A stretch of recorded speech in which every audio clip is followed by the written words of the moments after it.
Okay. All right, here we go. We're recording. All right. Okay, so I think we should go around here and say who we are. Start with just a very kind of pithy check-in about maybe how you're doing personally, and then we'll start the topics. All right, so I'll call on people if that's okay around the squares that I'm seeing. So Lorraine Locke, and so your name and where you're from and your position there. I'm with the Birmingham, Alabama Meditation Center. I'm our current director is Tanya Veach. I'm director-elect. I'll be taking over next Shambhala Day. So I'm trying to get prepared for that. I'm doing okay right now. Good, thank you, Lorraine. John David? I'm John Smith. I'm in Portland, and I'm the co-director. And it's a little early here for this kind of meeting, but I'm fine. Things are cooking at our Shambhala Center.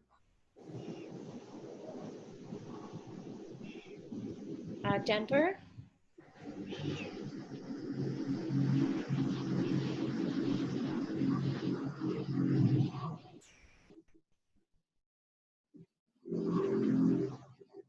The space bar feature did not work for us. So, my name is Amy Torino, and this is Lori Levine. And we are co-directors of the Denver Center.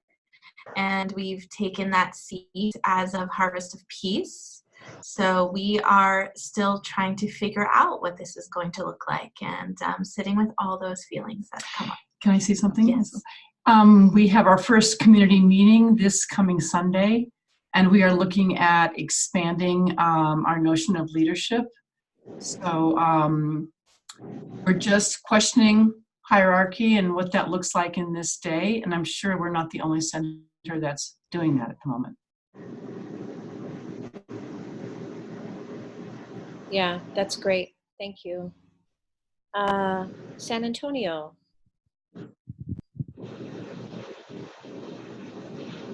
Hello, my name is Paul Mulder, and I'm the finance director here in San Antonio. We have no director, we have no co-director, we have almost no leadership left at all except myself and the membership coordinator. So we too are also examining leadership here, trying to figure out a way to go forward. Great. Yeah, thanks. And Lauren?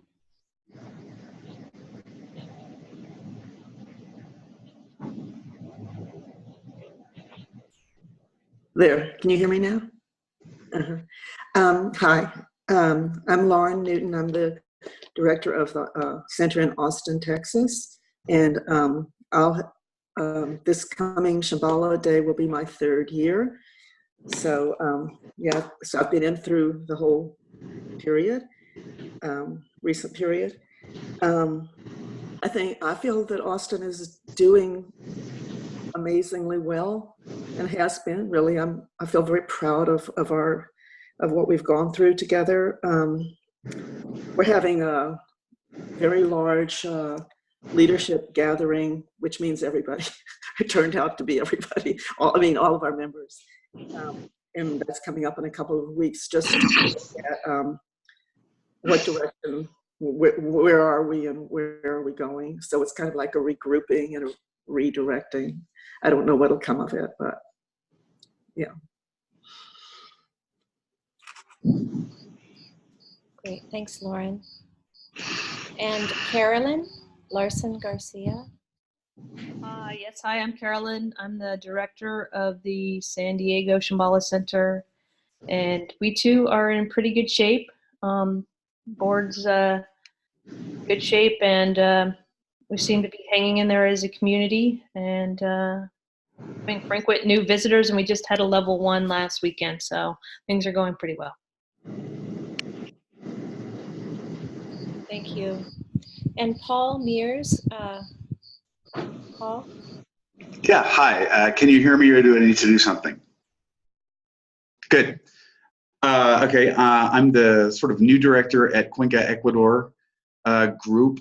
And so we are working with lower and lower numbers, and mostly our people are not local. And so that's sort of the challenge that we have right now, working with, we have a beautiful space, but it also has its challenges. So this is my first call, so I'm looking forward to hearing what everybody has to say.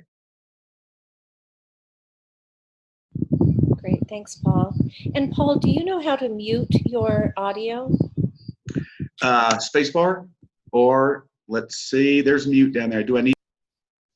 Oh, good, great job. Yeah. Alan T.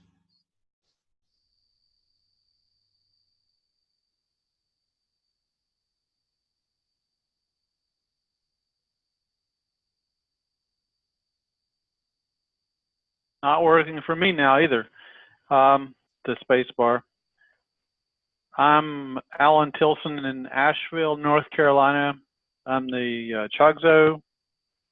Our director has moved away, and he's still functioning for a little while, a few months. And so we're doing, our leadership structure is quite thin, but we're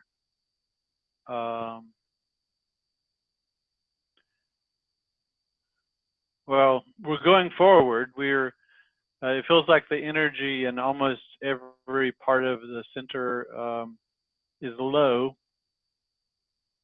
but yeah, so we're hanging in there, I guess, is what I would say.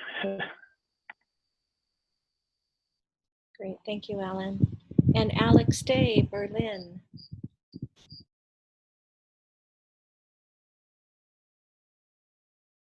Okay, yeah, Berlin, Germany.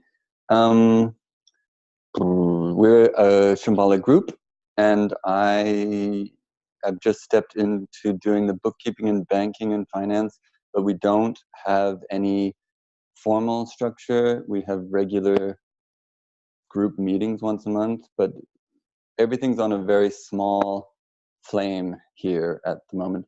However, the community feels pretty tight, so in general, the mood is quite good. Everything's just very low and slow at the moment. And personally, I feel like I'm 3/4 of the way into skirmish or something, so it's all been a bit stressful. Thanks, that's a good way of putting it, Alex. Elaine Martin. Hi, I'm from the Matson Shambhala Meditation Group in Illinois. We're in the south suburbs of Chicago, and we're doing okay. I'm the treasurer and practice and study coordinator, and I'm on the council, and our director or our coordinator, Tim Pedigo, is unable to be here. But so we're doing okay. It's been really challenging for many of our members. We seem to be riding the waves. I don't think we've lost a lot of our members. We're actually getting some new members, and we're doing some good programs, and we seem to be sort of staying together as a community because I think we understand how important this is, what we're doing. So we're kind of setting aside some of the confusion and not making it such a big deal, because it's more important that we stay together and keep our meditation open sit programs going. Thank you. Thanks, Elaine. Meg?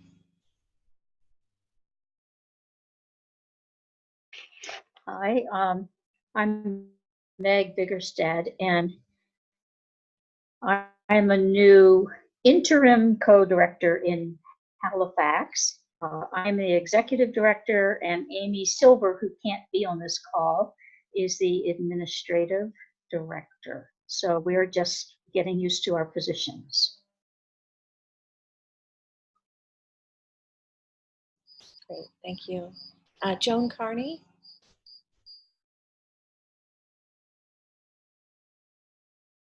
Hi, I'm Joan Carney, and I'm from the Brunswick, Portland, Maine Sangha. We are doing our best to move forward. I think one of our local challenges is we have 2 venues, and whether we can support both venues with energy and effort, as well as programming. We have a schedule of programming running through the balance of this year, and we're working on some ideas for next year. We have regular open sitting during the week as well as on Sundays, and that has some consistency to it. The programming, there's a core group that likes to come to weekly classes, and others that are more focused on the weekend retreats that we're offering.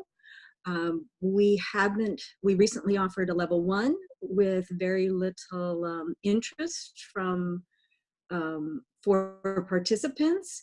However, we also recently did a Maitri space awareness, and we had a really good showing and a very successful program. So we're not real sure about how best to balance between the way of Shambhala programming as well as some other programming. We have some Kato coming up, and we'll see what the response is to that.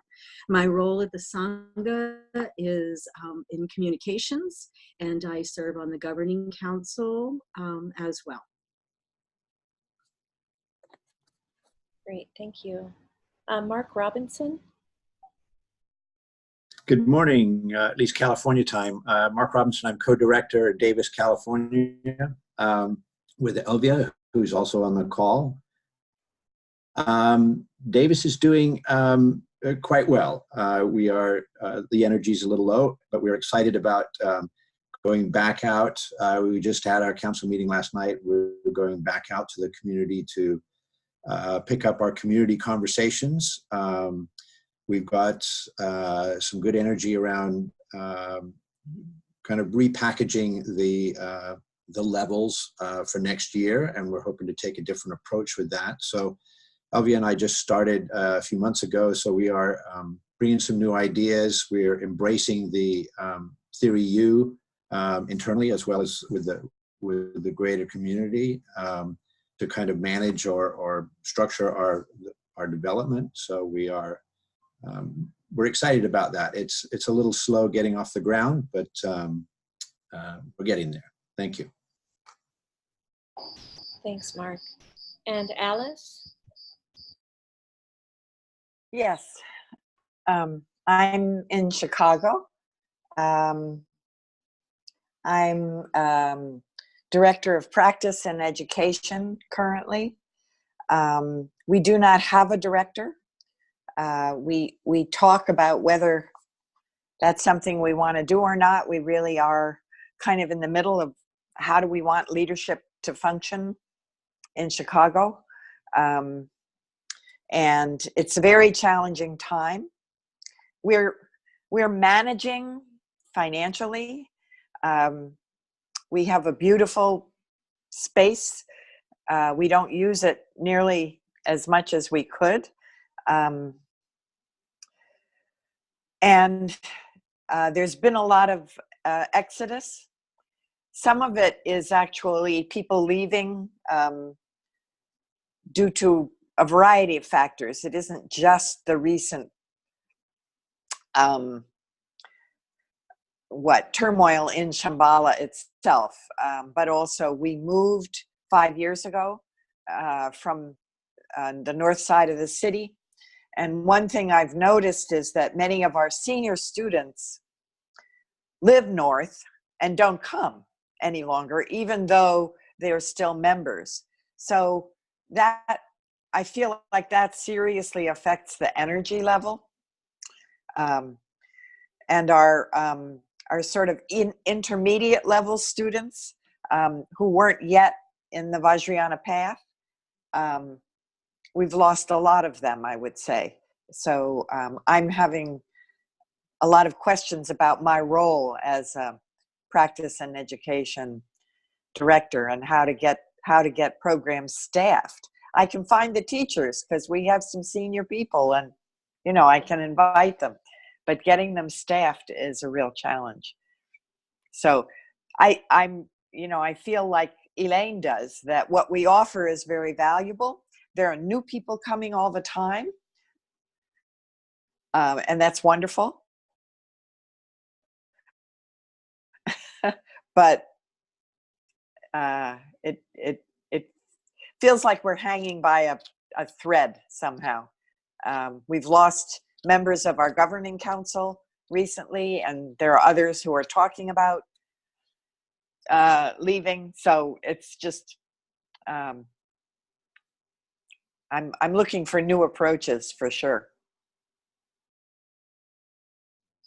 Great, thanks, Alice. And Elvia? Good morning, everyone. So I'm Elvia, co-director with Mark Robinson in Davis, California. So I think Mark kind of said it all. We're just getting to know each other as co-directors and kind of getting our flow there. We're preparing for our governing council planning retreat and community conversations to help inform that as well. We're really fortunate to have a very strong core group of committed individuals and doing fairly well financially. So there's stability there. So we're really fortunate. It's great to see everyone. Thank you. Thank you. And Graciela Marin, I think you're the last. Well, me, I'll check it too. Yeah. Good morning, everyone. It's 10:30 here. I'm Graciela Marin. I am the membership coordinator here in Fort Collins and part of the council. Our governing council is very strong. We have 2 interim directors, and we do have a core out of 63 members, a core of people who are overextended, overcommitted, and tired. So it's we do have new people coming, but they don't stick around very long. And we've lost 20 some odd members in the last year. And so there are 63 dues paying members. Of course, as you know, probably 10% of those are active, a little bit more perhaps. So we are running the center with a really skeleton crew, and although the LUNCTA is high, we're wondering where we're going next. We've had a long journey with losing our lease or our landlord wanting us to leave because he wanted the space. It turns out that we're not leaving, so we're staying in Old Town. Please charge now. Connected to your photos that you play. So we are staying in Old Town. Hello, Keith. Keith is our Daesung in Fort Collins, just joined us. I was giving them a little synopsis of who I am, Keith, and Keith is one of our interim directors, one of 2. The other one is Pam Turner. So we are limping along, but our spirits are high, and we're all committed to the teachings, and we have a small Vajrayana group here, which is very strong, and we're looking for some ideas. We are restructuring our Peony pillar and some other pillars So we are juggling things and doing our best. Great, thank you, Graciela. And then Keith, would you like to check in? Just, I guess Graciela told us who you are, but you could just say how you're doing. It's just kind of a pithy little check-in here. Oh, I just got down very heated.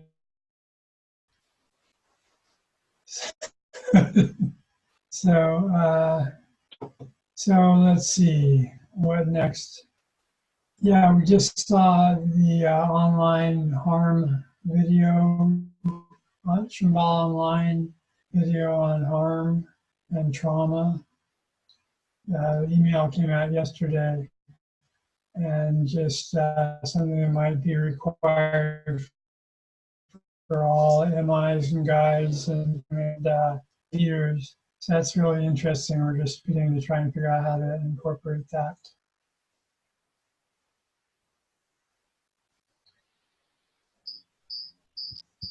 Great, thanks, Keith. Was that it for you? Yes, sure. Okay.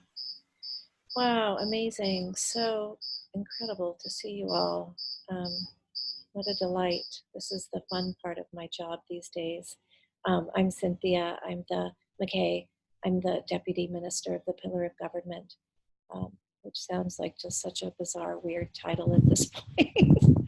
I'm the only person left in the Pillar of Government. And I suppose I should think about changing that title, but it's what the Sakyang gave me, and so I'm not, I'm in as much of a holding place, and what it sounds like our centers are going through as well. Maybe, yeah, I'm not sure what to do quite yet, if there's anything to do in terms of my job or my post. So anyway, I think I've enjoyed staying in my post and enjoyed working with center directors. And so I'm happy to be here, and not sure what our future holds. So it's good to connect with you all. You're on the ground, really, with our future there. So it's great to hear how you're doing and your centers are doing. So I think we'll just move into the topic for this morning's, tomorrow morning. Ecuador, what time is it in Ecuador? I can't quite think of it. I think it's about the same. It's New York, maybe. Alex, it's your... We're on Central Standard. Okay. And Alex, you're about the same time as I am, actually. It's about 7 p.m. there, right? Yeah, okay. But I guess it's always morning in Shambhala, right? So we'll move on to the topic for the morning, which is loneliness and isolation, how to feel supported in leadership and or loyalty during these times. So John David Smith actually helped me a little bit with these topics. He had suggested a couple of topics. He and I work really closely together now on the IT mandala, which I think many of you know that falls under the Pillar of Government now. So John is the director of the IT mandala, so he and I work together closely. And he had kind of suggested a slightly different topic or a couple of things, and I put them together in this way because I felt like, some of you might be very loyal to the Sakyang, and some of you might be curious about your loyalty to the Sakyang, and some of you might be loyal to the Shambhala vision. And holding a very diverse group of people in your roles as leaders in our Shambhala centers requires a lot of probably moving around your own loyalty, which could begin to feel isolating, or not quite knowing how to do that, or straddling various worlds.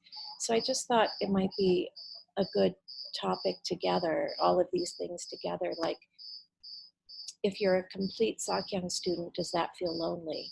Or if you're a complete, Shambhala lineage devotee, does that feel lonely? Or how does that work in leadership?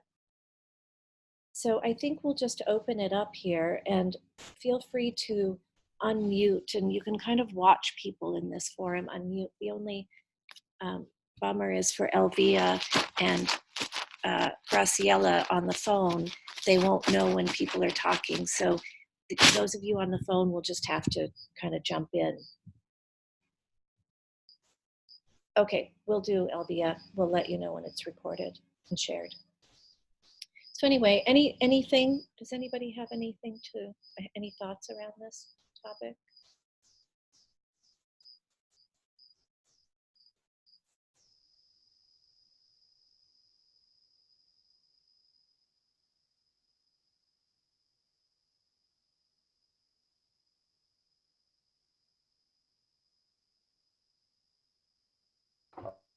I could offer an observation that I was on a call where it struck me that talking about loyalty was a kind of conversation stopper.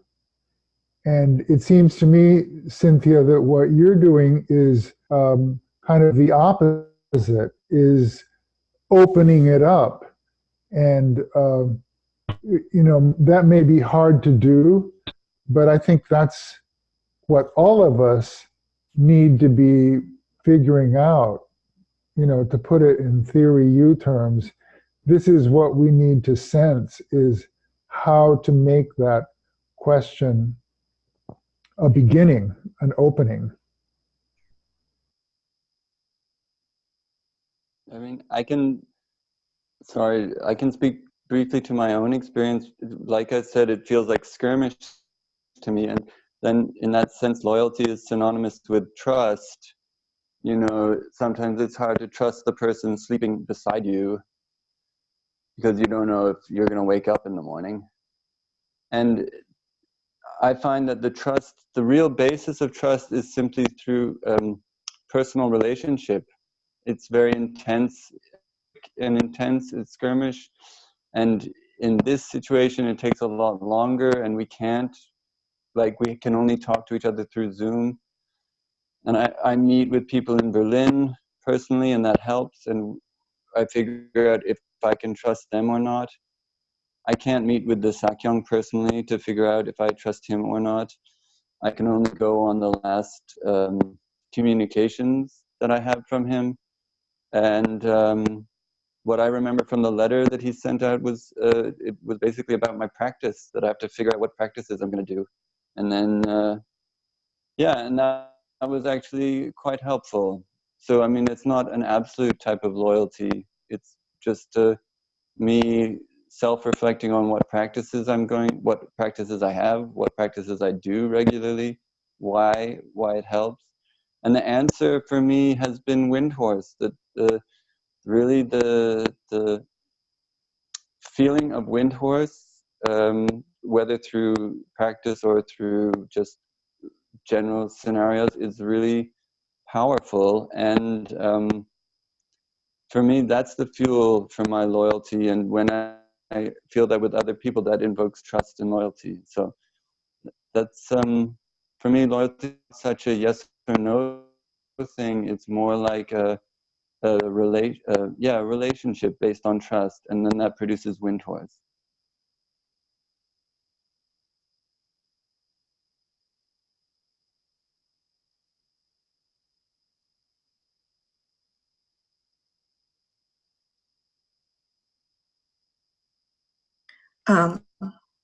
I'd like to speak. Can you hear me? Okay.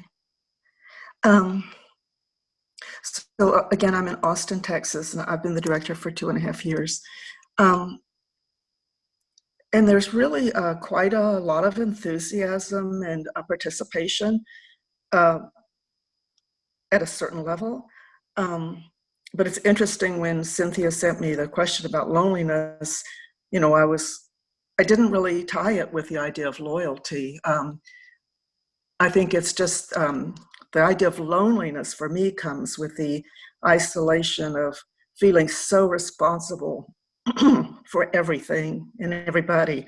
And as some of you mentioned, a very small group of helpers. So the level of responsibility I feel balanced against, feeling like I'm don't want to push people to the brink of like, how much can I do? That core group, how much can I do? And sometimes I just feel like I don't like, either we have to do less or, people are enthusiastic about doing it, but there's just it takes, people and energy to make these things happen. And it's always the same people. And then I think my loneliness, as I said, comes from feeling so responsible for everything, which I'm trying to learn to be better about, because I know that I bring a lot of that personally to it. Yeah. And the other piece related to what you're saying about the Sakyong, I almost feel like that's not the core concern that people have. We have a large Vajrayana group, and I would say in that Vajrayana group, we have a group of people who really are suited to the Sakyong, and some of them have moved away and some of them have stayed close, but in the scope of the whole center, they're a small group. And so what loyalty means to that group, and I am a Vajrayana practitioner too, so I would put myself in that group. In the scope of that group,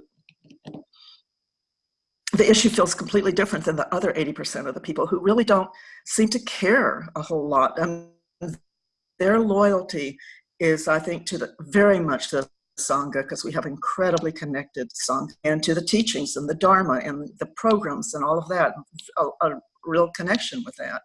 And if the Sakyong comes, I think there are a group of people who have come from a history of personal abuse and their own doubts and fears in their own life, and they're hooking into something that's unique and afraid, so that if he comes back, I think that will motivate them to feel that maybe they don't know if they can stay. But as long as he's not back, it's almost like we have this space of openness to trust ourselves, and to do things and think about things and have permission and consideration to trust ourselves in a way we didn't have before, where we were just kind of going, okay, next I do this, next I do this. So that has been freeing in a way. So what am I saying? It's almost like the Sakyong is just kind of hanging out there in space, and doesn't have, I don't see him as being the main influence about what's happening or where it's going. Of course he is, because that won't continue in this way, but just as for now. Yeah.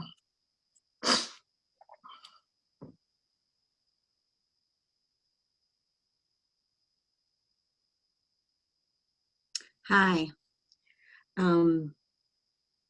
To follow up on what Lauren just said, I think in our Sangha, for some of the people, particularly, we've expanded our governing council, so there are more voices available to those conversations.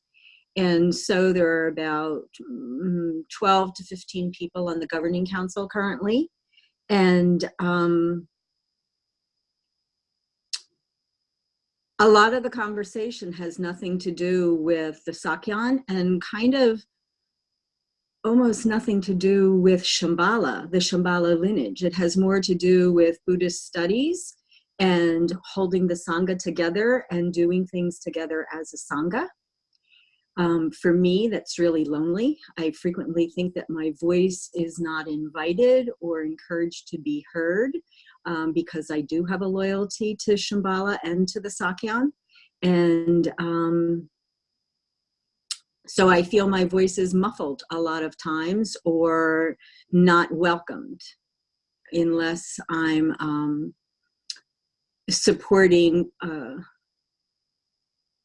the more general approach to keeping the Sangha together and studying the Dharma, or doing book studies that are Dharma related and that kind of thing. There are a number of people that are on the council that have gone through the levels and or some of Sacred Path, but I don't have the sense that they're connected to Shambhala as much as they are connected to the Sangha. And that is the focus of where they're willing to put their energy and effort and yearning. So I find it very lonely every time I show up for monthly governing council meetings.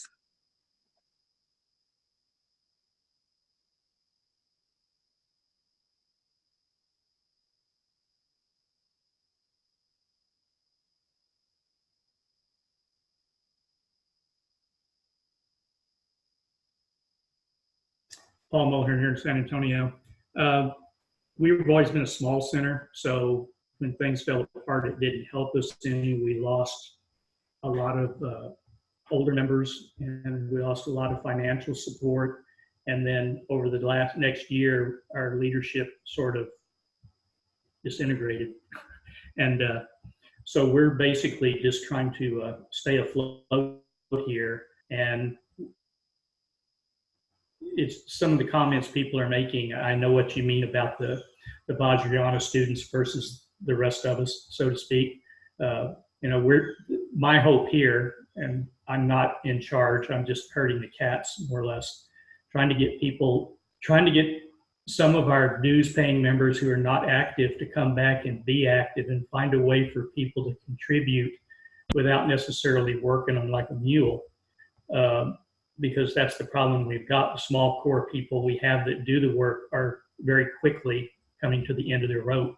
And somehow we've got to get other people involved and make it collaborative so that we can have something for everybody. We can have things for the Vajrayana students, and we can have things for people who really don't at this point even care who the Sakyan is, and be able to bring everybody into the group. But I think the only way to do that is, at least my personal thought is the people who have that interest have to get other people with them and try and put on things on their own, rather than expecting it to come from the top down, have it come from the bottom up. You know, if people are interested in something and they can get enough people who want to cooperate with them and help put it on, then it happens, whether that's a Vajrayana class or a basic Buddhism class, whatever it has to be.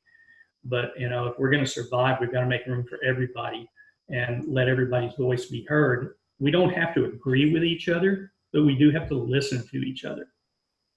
And that's what we're trying to do down here, is get more voices into the pool from all the sides, both the people who are active and the people that haven't been active, the Vajrayana students, the newcomers, get everybody, and, try and build something collaborative where everybody contributes a little rather than a handful of people contributing most of everything that's going on. So that's my thought on it. Thank you.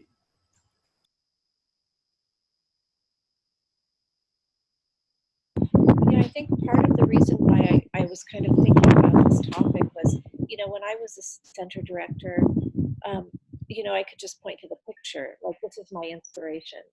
Healthy or not, in terms of hierarchy and monarchy and all of those things, I could just point to the Sakyan or point to the picture, or, and this very clear vision or point of vision or something. And now that isn't there anymore, and I don't imagine any of your centers have pictures anymore. At least, we don't have that very clear kind of reference point for why we might be doing our jobs, why we might be holding a leadership post in these times. So, yeah, I can't quite imagine how you're holding not only all the different groups and different opinions of the group, but also your own inspiration for continuing to lead during these incredibly difficult times. So I think I'm slowly beginning to clarify why I thought this was a good question.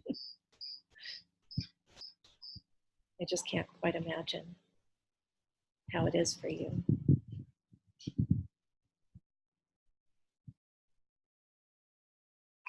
So this is Alice. I can say a bit. Yeah, it feels somewhat disoriented, I think. I really like what I heard from someone, I guess it was Fort Collins, about opening up and you know, thinking about it differently.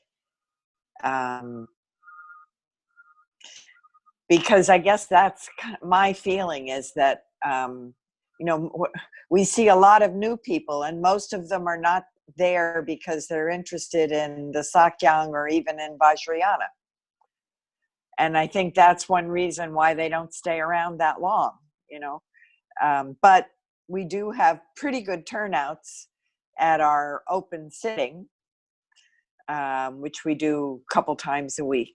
But I'm really wondering, you know, where to put the minimal resources that we have, because like other centers,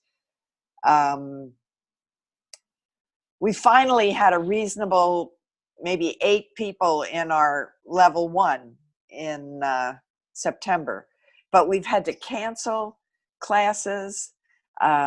We have a class coming up this weekend, and you know, there are 3 people registered for it. I don't know what the teacher is going to decide, and it's hard to know what it is that we need to do to have people come together as a sangha. And I think that the sense of, yeah, we have to have people whose loyalties are to different aspects of, you know, Dharma, Sangha, you know, Guru, whatever, because it isn't, we can't keep going, I don't think,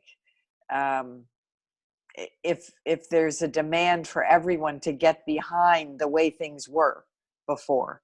I don't think that's going to be able to happen. But the idea that this is a space of experimentation, that's really kind of exciting. And maybe we can use this time. You know, one of our senior students said to me, because we were talking about Theory U, and I've been really excited about it, and I'm excited about my participation in that. I don't know that there's anybody else in Chicago who's doing it. It's hard to see, but this one senior student said to me, "Oh, but how could you, you know, get involved in that without, you know, how could we move forward without the Sakyang?" And I thought, well, we may have to, you know, if he's staying out of it for now, maybe he wants to see what we'll do in his absence. I don't know. But I want to try to focus on our local Sangha and how to get energized here. I think Amy and I would like to talk a little bit about what we're doing in Denver to encourage people to connect with one another, because we feel that our Sangha is quite strong right now and welcoming to people. We have heard this from senior teachers who have come in to teach, saying that Denver is a very special place.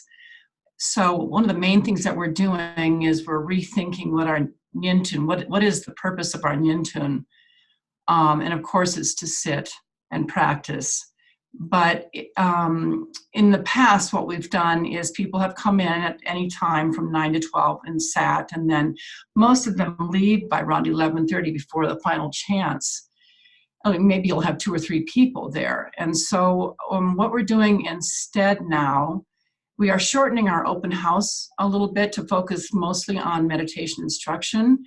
And then rather than starting in our community room, we are actually ending there around 11:30.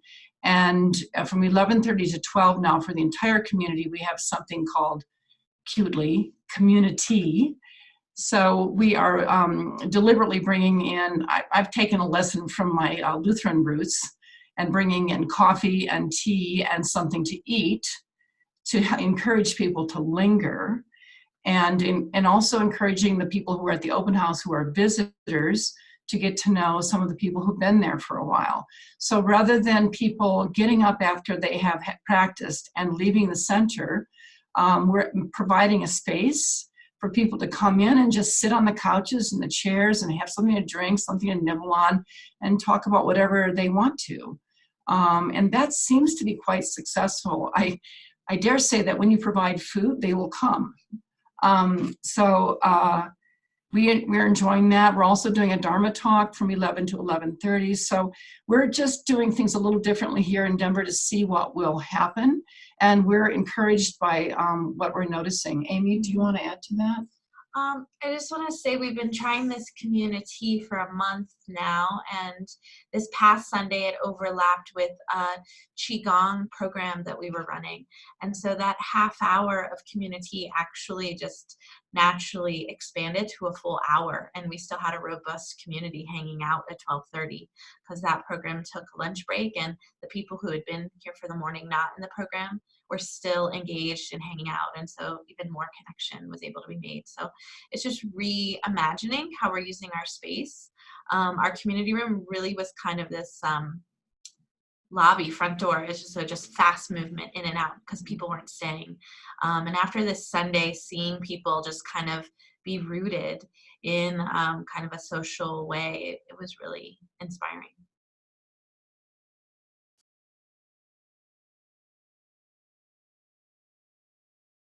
We've been using a similar kind of community idea, but somewhat more structured than what you're talking about.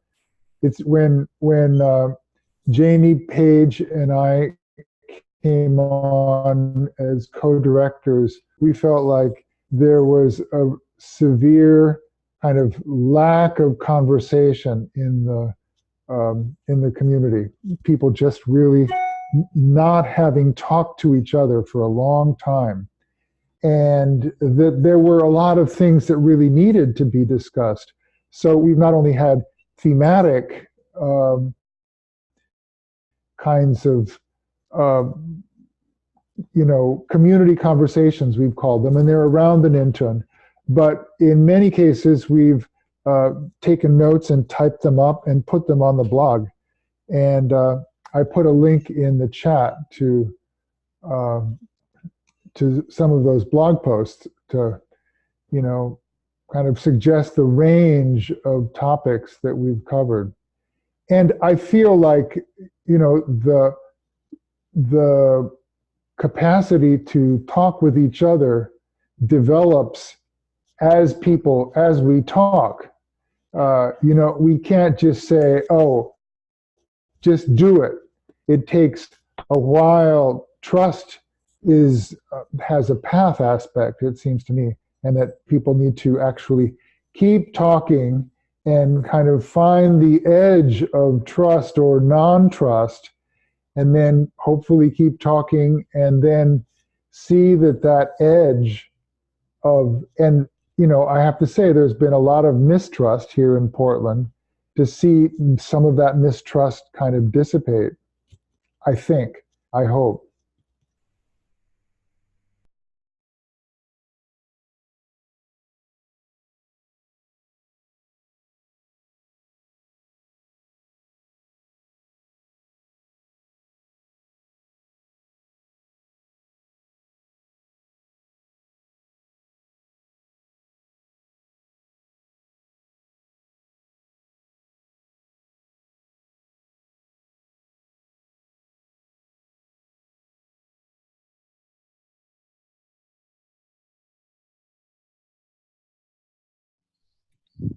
So this meeting I had said in the email was going to be an hour and a half.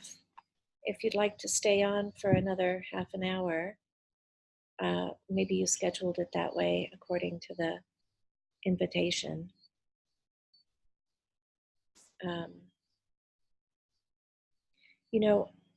Is that okay? Some of you are frozen. I think I'm frozen actually.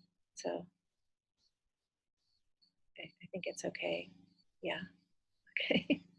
Um, so, you know, I just wondered if, how you're feeling. Are people how is it out there for you? Are you feeling lonely? Is it a kind of a lonely post at the moment? Or, you know, Alice, I totally understand. I can imagine how it might be exciting to to feel like there's some possibilities. And I think Lauren may have mentioned that as well. A few of you might have, you know, to really start to envision what's possible. So it could actually be an exciting community building time. I'm hearing a lot of community building happening from a lot of centers, not just here on the call. So it feels like maybe a lot of possibility. At the same time, there could be despair or longing.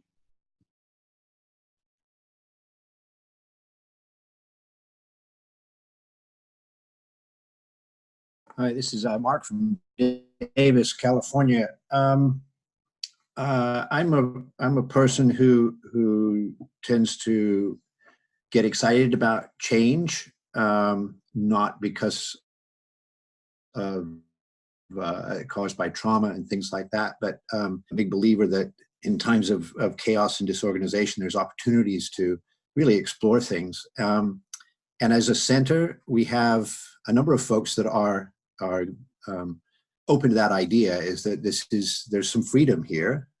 We do have a great deal of respect for the Shambhala teachings. We have, I'm not a Vajrayana student, where Elvia is, and there's a bit of that difference there between the impact of that personal relationship with the Sakyang. I don't necessarily have as close I don't have a relationship with the Sakyang, but I have a great deal of respect for the Shambhala teachings. There is a component of our community which is still quite strong. We've lost a few members, but overall we are still a strong and community that has a great deal of respect for the Sangha. That is the most important. I think somebody else said that Sangha is the important part here in staying together as a group for the most part. But there is that tension between the majority of the Sangha that aren't senior students and don't have that personal relationship with the Sakyang, and other folks that really want to explore with inviting outside teachers in and studying different lines of Buddhist teachings and things like that. We are interested in going out to the community. We are going out to the community to say, what is it that you want?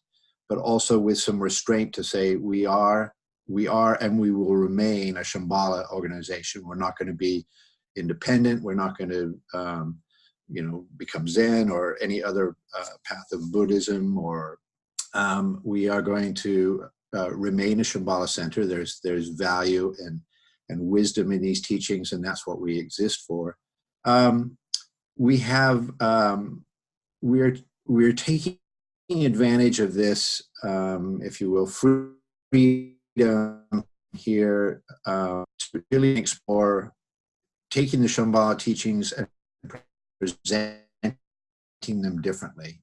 While core teachings, do we market them differently? Do we brand them differently? Do we label them differently? Our biggest concern, primary concern here is getting participation. We have also suffered from not having a lot of people interested in the levels. And we happen to be sitting in Davis, is a college town. There's 30,000 plus students here, and we don't have many students in our Sangha. And we're really interested in getting that younger group in, because we're aging out and we don't want this to die out. And there's a need out there. There's a human need, and to be able to market the wisdom that the Shambhala lineage has is an interest of ours. So our challenge here is how far do you go in rebranding? How far do you go in your outreach without losing or straying from the levels and the core teachings and things like that? So there's a bit of a struggle going on here where people want to go really radical, and there absolutely is, and how we balance that. So what we're trying to do here is reinvent the practice and education body by not just having a practice and education leader, but having a practice and education group that brings that wisdom in, which includes the younger wisdom and younger needs. Personally, I'm not a social media expert by any means, so I'm not the person to go out there and say you need to market to the younger crowd this way. So we've got some challenges there, just knowing how kids communicate these days and what they need to see and how to present it, things like that. But we're also excited about the opportunities to have a bit of freedom and to explore that. And it's so we're pushing the envelope, but we don't want to break that envelope with what we're doing. So I think it's going to be a much longer process than we had hoped, but we've got time. We'll be around for a while. So thank you.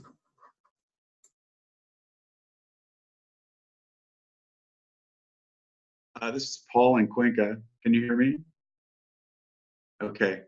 We've got, I guess, sort of a unique situation or a different situation because no one on our governing council at the moment has any experience in Shambhala except for the 3 levels that we took here last year.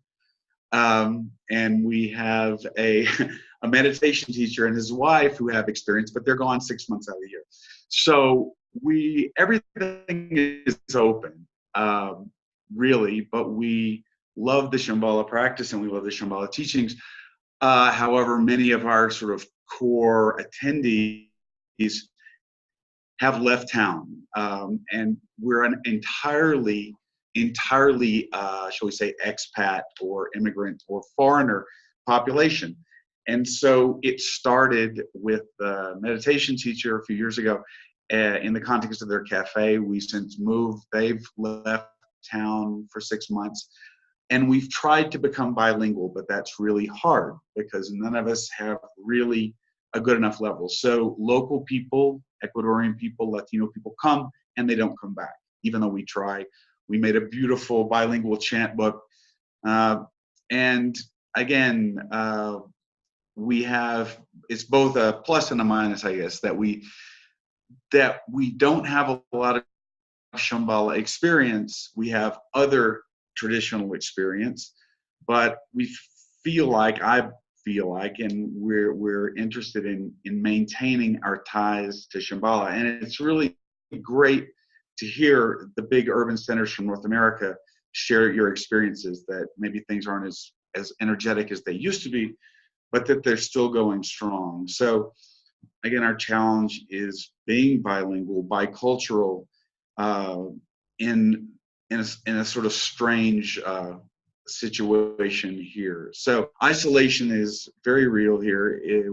We're one of 3 centers in South America, 3 groups, but we are hanging in there. So anyway, it's great to hear everybody speak.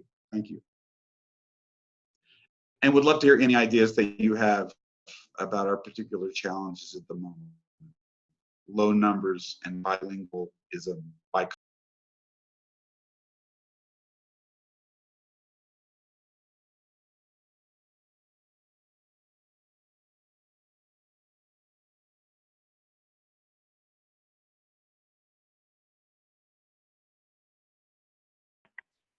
I could say something about our situation in Nashville and my personal thoughts about loyalty and loneliness. It's interesting, those 2 words. The idea that we can, I think Alex mentioned in the very beginning that about connecting it with loyalty with trust, and that it wasn't like a black and white thing.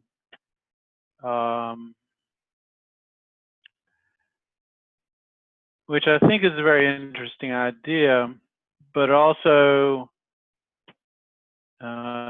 considering it not a for me, loyalty is pretty solid. You know, I've done a lot of programs. I've been in Shambhala for a long time, and I've done quite a few programs with the Sakyong. And I have loyalty that's sort of unwavering, but at the same time, to have the conversation so that everyone can be where they are in this discussion seems very important, so that it's not ideally, it's not the Vajrayana people that are left over here and the other people in a sort of somehow separate, but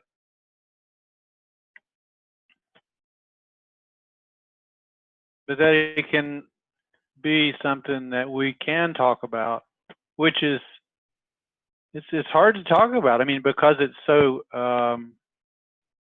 so many people have intense feelings, and maybe the people that are coming recently, though, at our center, they seem okay. It's just there's not a lot of. They're all very busy, and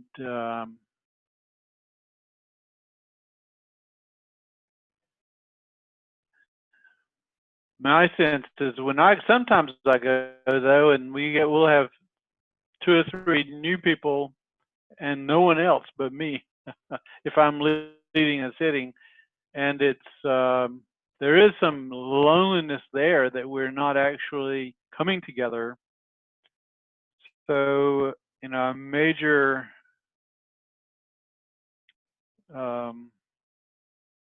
topic in my mind is how do we come together as a Sangha more energetically, so that so that I enjoy being there, so other people enjoy being there, and we have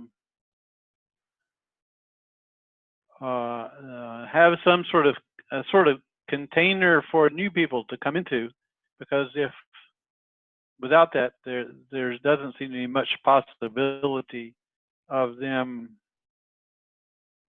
of forming of growing again.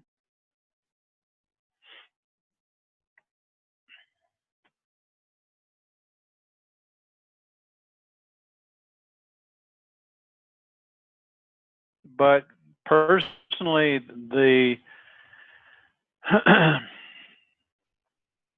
I have gotten to the point where I mainly go to the center when I have a role, and I'm not showing up there for just regular sittings very often at all. And I think that is something I want to lean into actually just being there more. It's funny how busy life sort of feels, but even the idea that I'm so busy, maybe I could breathe with that idea for a while too, and allow myself to just show up more and be with whoever's there. So thank you all for your comments. I can't stay much longer because I have another meeting to go to, but I'll be here a little while longer.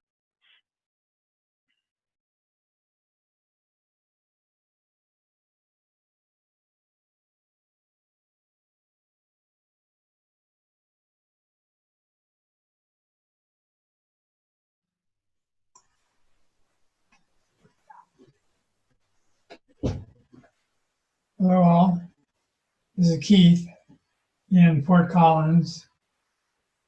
Just a little summary. We just finished a fundraising drive, which occupied a huge amount of energy for us all in order to move into a new center. And turned out we don't have to move, and so we are not moving. But the place that we're in, we're not quite able to afford.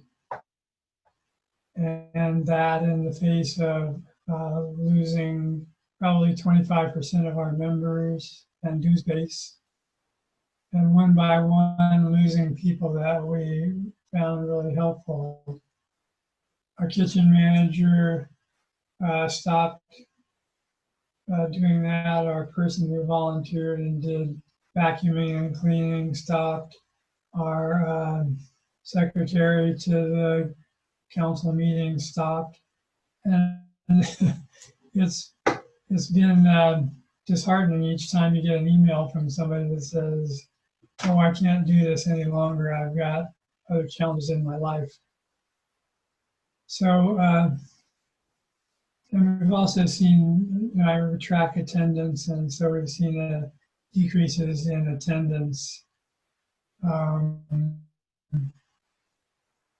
And so, again, as Alan said, sometimes you'll just be there with one or two people for closing chants. We've had several basic goodness attempts fail to go to become a class, and a couple of level ones canceled. So we are soon to have the conversation with practice and education and figure out what might be more workable and what can get people back to the center to simply sit and make it feel like a welcoming, warm place to sit and be in community.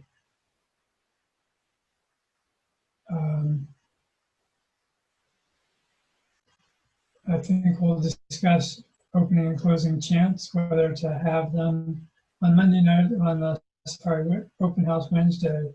We don't have any chants, just the dedication and merit at the end. And on Sunday, we have full opening chants and closing chants of the Shambhala tradition.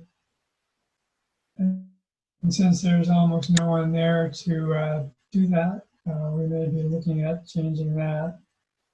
Other people have mentioned what is it the millennials want, and so there's some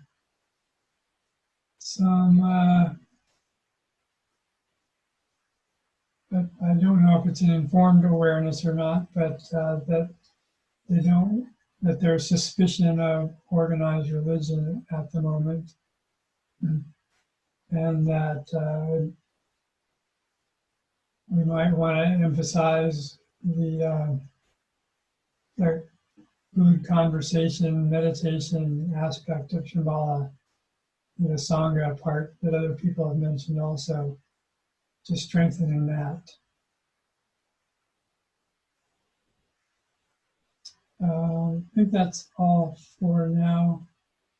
But yeah, it seems very lonely to be sitting in a group that, in a meeting that we'll have with practicing education and saying, we're not going to do supplication of the Shambhala lineage or the homage. What would it be like to not do those?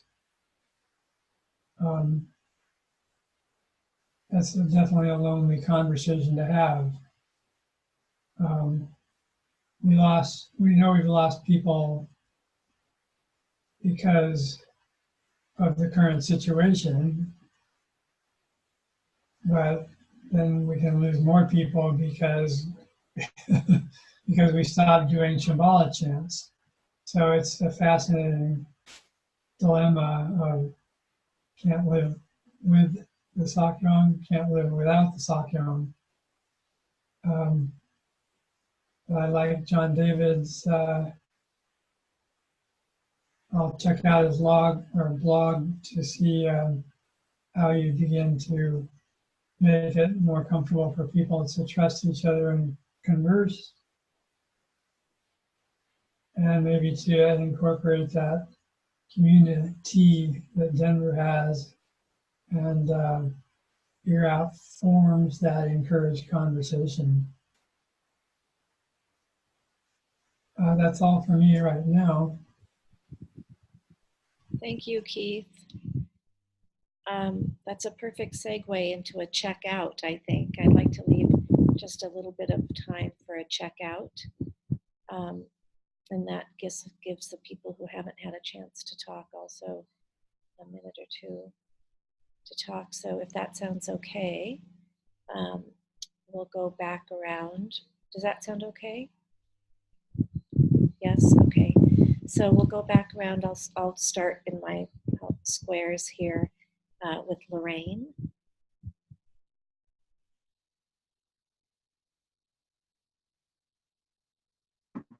Actually, loneliness is not an issue here, especially since I'm hearing the same issues with so many centers that we have the same few people who have been doing so much and just trying to hold the core together. And right now, we're kind of in this one foot in front of the other phase. As people have pointed out, there's less interest in the Shambhala level classes and more interest in generic Buddhism types of classes. So we've been offering the Basic Goodness series. Another thing we've been doing is we have once a month, we'll have a Dharma talk to the public right after our Monday night sitting.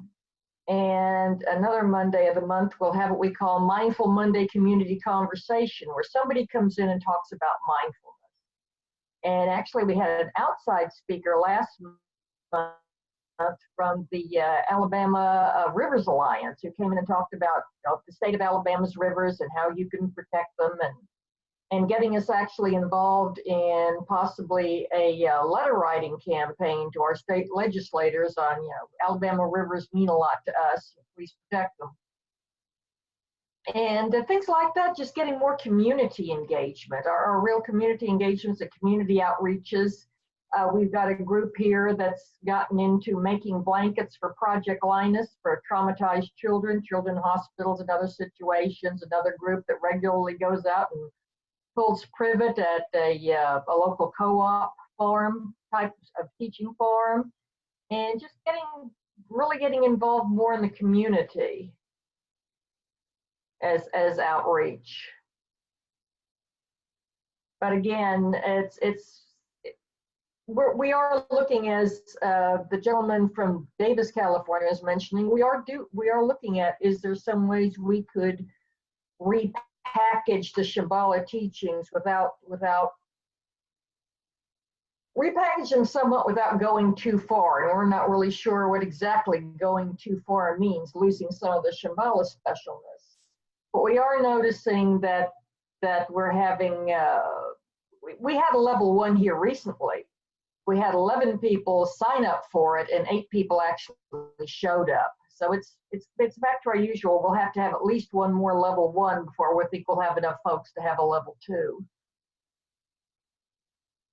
But we didn't really lose that many members over the Sakyong. We did lose some, but not relatively that many. Because again, I think people we only have a couple of Vajrayana students here, so there's not that many people. I've never met the Sakyong. I had no personal connection with him other than his writings. So that issue is not, whether the Sakyong's coming back or not is not an issue here for us at all.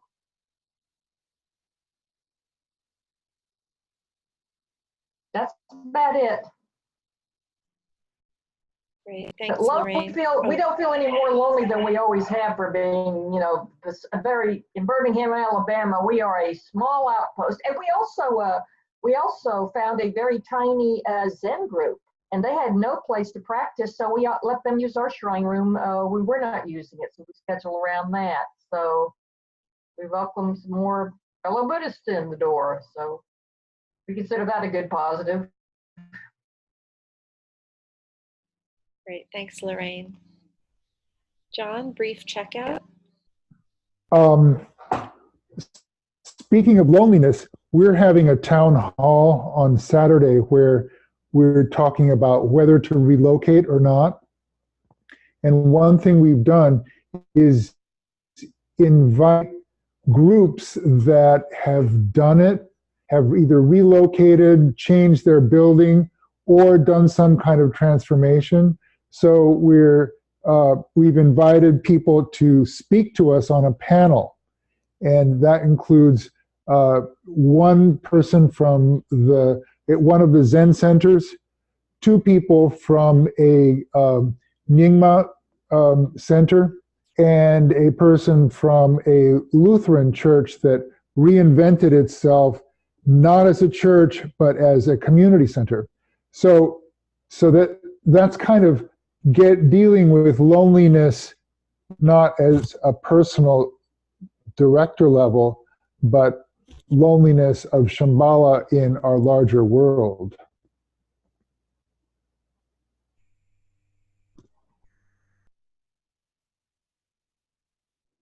Thanks, John. I think it's Paul, right, in San Antonio? Paul? Yes, ma'am. I just want to thank everybody. I mean, I've heard a lot of good ideas, and it's interesting to know when you speak about loneliness, and I now realize I'm not alone. There's a lot of people in this boat. I'm not sure if it's sinking or what, but we're all on the same boat together. So I want to thank everyone. Appreciate it very much. Thank you. Paul in Cuenca. Yeah, thanks for everybody's comments. It's been really wonderful to hear you all speak, and that diminishes the loneliness aspect a lot. I want to thank John, David, and Lorraine, particularly for this idea of bringing other groups in, because we have a 24/7 room available, and there's a Spanish-speaking Zen group in town that meets in an apartment, and we might invite them. There might be other groups.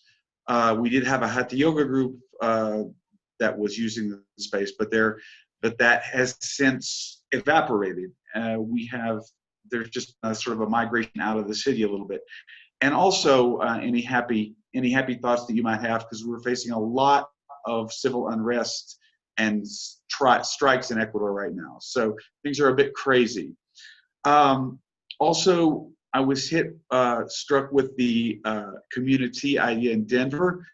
We began our Sangha in a cafe, and it was always followed by breakfast like brunch. And so that's sort of our Sunday morning thing, is we always go out for lunch and brunch and continue that community bit. Numbers, as I mentioned, are way down. But again, after having listened to you, it feels a little less lonely and a little bit more optimistic, especially for us who don't really have a lot of experience in Shambhala as Shambhala. So thanks, everybody. Thanks, Paul. Alex, brief checkout?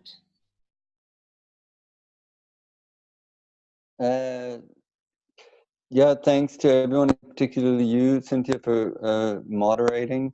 The loneliness, I think it comes out as frustration here, because we don't agree always with each other.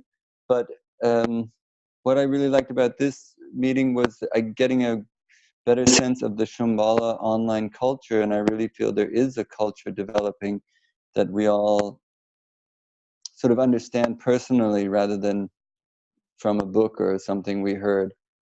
And we're living it now, and I think that that's really encouraging. Yeah. So thanks again. Great, thanks, Alex. And Meg, check out? Yes, this is my first meeting, and I know I haven't said much. But it's really interesting to hear what's going on elsewhere. I'm feeling like Halifax is really different in a lot of ways, because we're so large and we have such a complex structural group of people. So, but yeah, it's very interesting to hear what everyone else is experiencing. And I have a little bit of envy actually for people who are dealing with smaller, which I regard as more manageable size groups of people. So thank you very much. Thanks, Meg. And Joan, check out?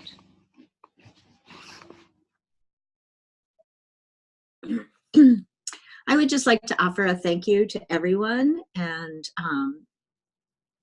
all your sharing of ideas and what's lifting you up at your centers and what challenges that you meet. Moments of not feeling lonely. So thank you very much. Thanks. Keith, brief checkout.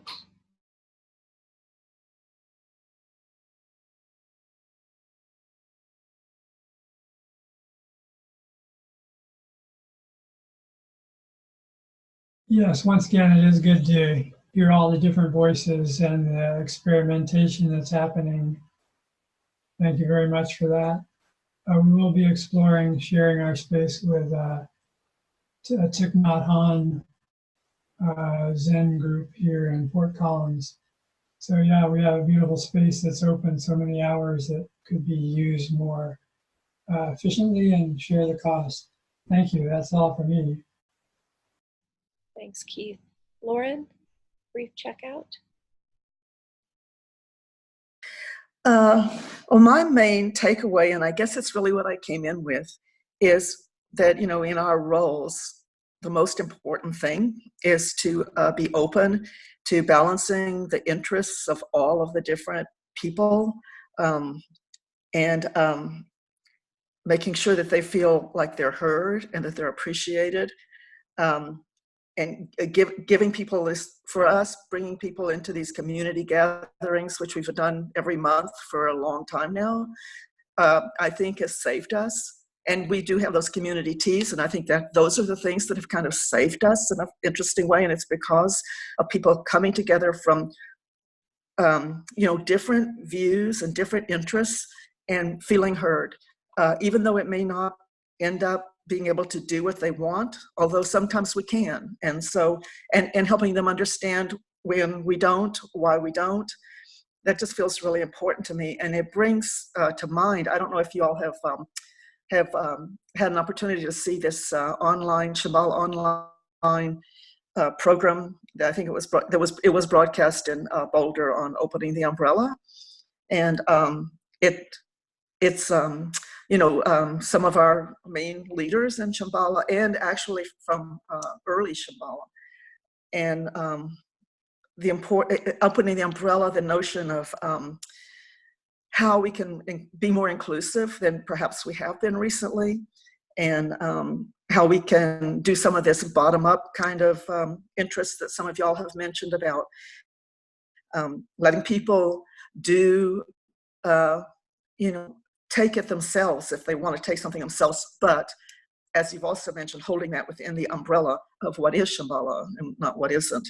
So I guess that's all I have to say. Yeah. Great, thank you, Lauren.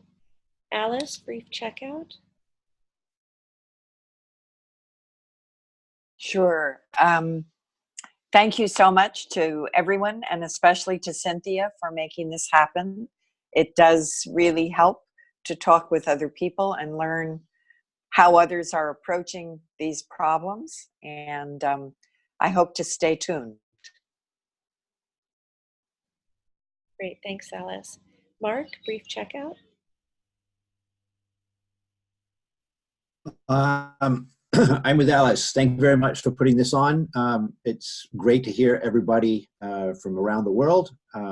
Less lonely because of that, and especially from Africa. That's pretty amazing that we use that technology. So, thank you. I'm excited to for the remainder of conversations on this to grow as a group and to learn from what others have experienced and seen successes with, as well as failures and lessons learned. So, thank you, everybody. I look forward to seeing you all again on the next call. Thanks. Bye.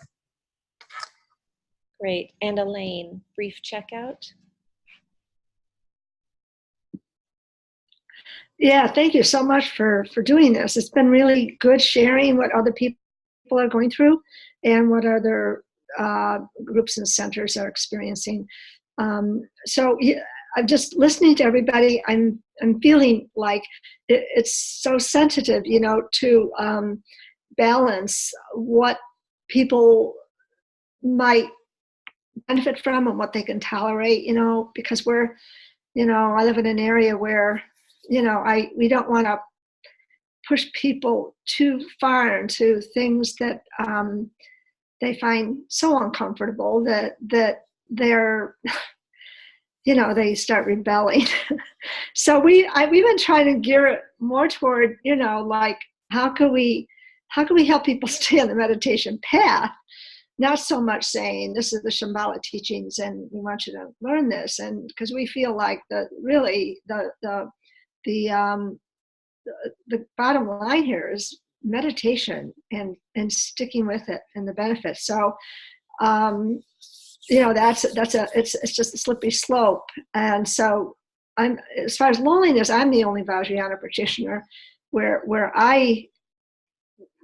our group is. So it's like it's difficult. It's difficult because I understand the path differently than my path, differently than maybe many of our other members who have not gone beyond Sacred Path, and a couple in the Mass Center programs, but most people just come to meditate.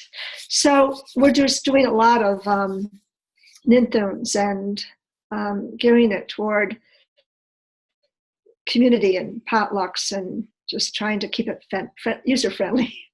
So I really appreciate hearing everybody's struggles and triumphs and the good news, the bad news, because I think this is and I do think this is a really challenging time, and we're sort of really thrown out of the nest, which has been such a great thing in a way. So anyway, thanks to all of you. It was really good listening to all of you. Great. Well, thank you. And I ditto, everyone for thanks. Lots of appreciation to all of you and the jobs you're doing and what you're holding and all of those things. So thank you. I'll just make a plug for the next one. We're going to send out a reminder as well for October 20th. And that topic of that meeting is governing structures, director, co-directors, council governing models. How is this going? So it'll be, I think, a very interesting conversation around what people are coming up with in terms of their interim co-directors and their directing by governing councils and various models people are trying. So I hope you can join us for that. That'll be 9 a.m. Pacific time on Sunday, October 20th. And then we'll send a reminder as well. And then anybody not want this recording sent or posted or put somewhere, we'll probably put it on the Shambhala Network in the directors area. And you can text me privately if you feel sheepish about saying it in front of people. Okay. I got okays from the other people that left too. So the last thing I will do is I wrote down everyone's name and I'm going to send an email to all of us that were on the call, all of you, just to connect us together so that if Alex thought something Lauren said was interesting, you two will have each other's email, or Paul and Paul, or whatever that happens to be. So I'm just going to send a thank you to all of you with all of your emails on it. Okay. All right. Well, thank you, everyone. And I'll bow out to you. And I'm going to dedicate the merit here for all of us. And then we'll bow out. By the confidence of the golden sun of the great east, may the lotus garden of the Rigton's wisdom bloom. May oh my gosh, I'm sorry. I got nervous because there's people around. And I'm in Kenya. Will someone else say it for us? I just got nervous. Lauren, will you come off mute and say it? Sorry. I was thinking Swahili for a minute By the there. confidence of the golden sun of the great east, may the lotus garden of the regent's wisdom bloom. May the dark ignorance of sentient beings be dispelled. May all beings enjoy profound, brilliant glory.